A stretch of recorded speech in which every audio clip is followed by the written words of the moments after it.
자, 3번 문제 같이 봅시다. 집합 x에서 x로의 함수 중에서 다음의 방정식을 만족하는 함수 f의 개수를 구하래. 그러면 어떻게 하면 좋겠어?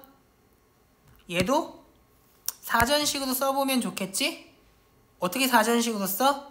얘를 기준으로 얘가 큰 거부터 나열해도 되고, 또는 얘를 기준으로 얘가 큰 거부터 나열해도 되겠지? 당연히 반대로 작은 거부터 나열한다고 해서 별로 문제될 건 없다.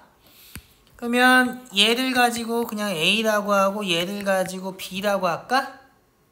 그러면 A, B를 생각할 때 나는 A가 큰 거부터 배열할게. 그러면 더해서 10이 되는 건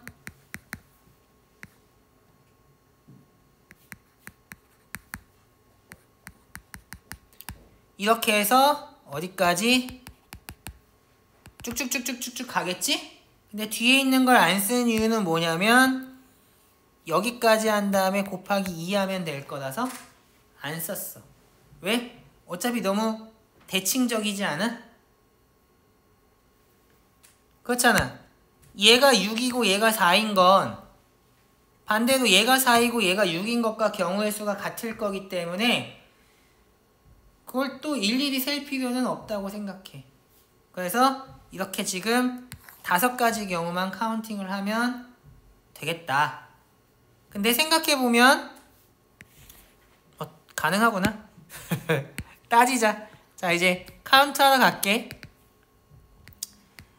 자, 9일인 경우를 생각하면 F1도 3이고 F2도 3인 경우밖에 없겠지? 왜? 여기에 9는 없잖아. 두 개의 자연수 x의 원소 곱해서 9가 되는 경우 저거밖에 없지. 그 다음에 1이 되는 것도 너무 단순하잖아.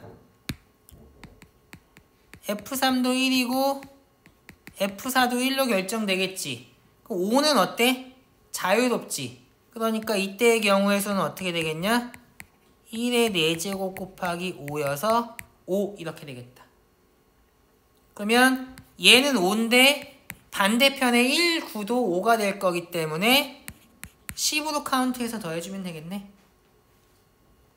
됐니? 자, 그 다음에 두 번째 케이스는 뭐 생각해야겠냐? 8, 2를 생각해야 되겠지?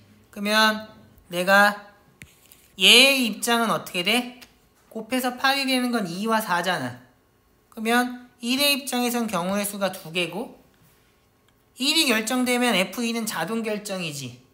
근데 마찬가지로 3, 4 곱해서 2가 되는 건 3의 입장에선 경우의 수가 2개잖아.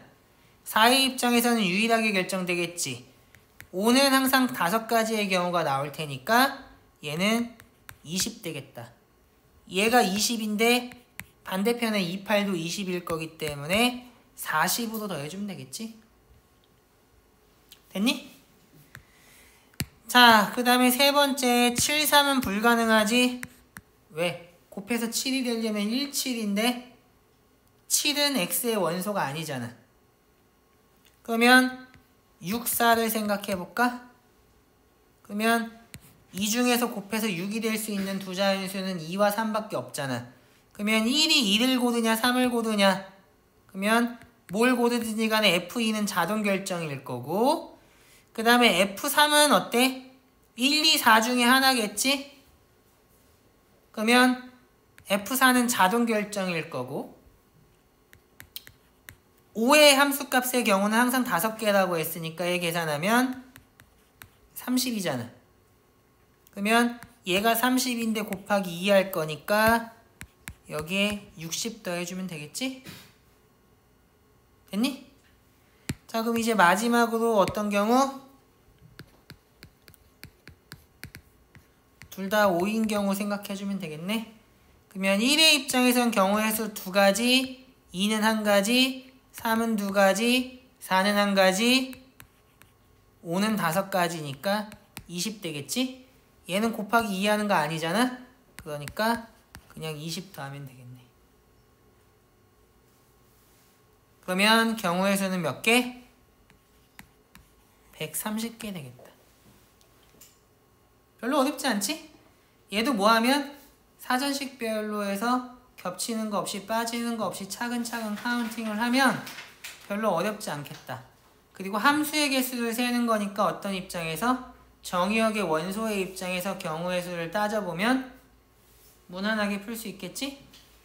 그러면 3번 문제에서는 여기서 마치는 걸로 할게.